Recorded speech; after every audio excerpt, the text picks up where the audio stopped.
في الفصل، في العمل، في أي مهارة جديدة. دايما في شخص بيفهم أسرع من الباقيين، وأول حاجة بتيجي في دماغك أكيد هو أذكى مني. بس الحقيقة العلمية بتقول حاجة تانية خالص. الفرق مش في نسبة الذكاء، الفرق في طريقة استخدام الدماغ. أول سر: الشخص السريع في التعلم بيسأل أسئلة مختلفة. بدل ما يسأل إيه ده، بيسأل ليه ده بيحصل كده.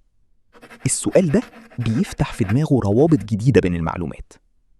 تاني سر: هو بيشرح اللي فهمه لحد تاني حتى لو مفيش حد قدامه. علمياً ده اسمه تقنية فاينمان، وبتضاعف الفهم والحفظ. لما تحاول تشرح حاجة بكلامك بتكتشف فوراً الجزء اللي مش فاهمه صح. تالت سر: هو بيتقبل الغلط بسرعة وبيكمل من غير ما يقف عنده. كل غلطة عنده مش فشل، هي معلومة جديدة عن حاجة محتاجة تتعدل. رابع سر: هو بيوزع وقت مذاكرته على فترات قصيرة متكررة، مش جلسة طويلة واحدة. الدماغ بيحفظ أحسن لما ياخد وقت راحة بين كل جزء ومعلومة. خامس سر وهو الأهم: هو بيربط المعلومة الجديدة بحاجة يعرفها بالفعل. المعلومة المعزولة بتتنسي بسرعة، لكن المعلومة المربوطة بتفضل علقة. يبقى الموضوع مش عن هدية اتولدت بيها، هو عن عادات بسيطة أي حد يقدر يتعلمها.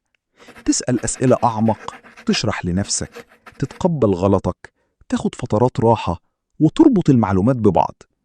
5 عادات بسيطة لو طبقتها بجد هتلاحظ الفرق في أسابيع قليلة.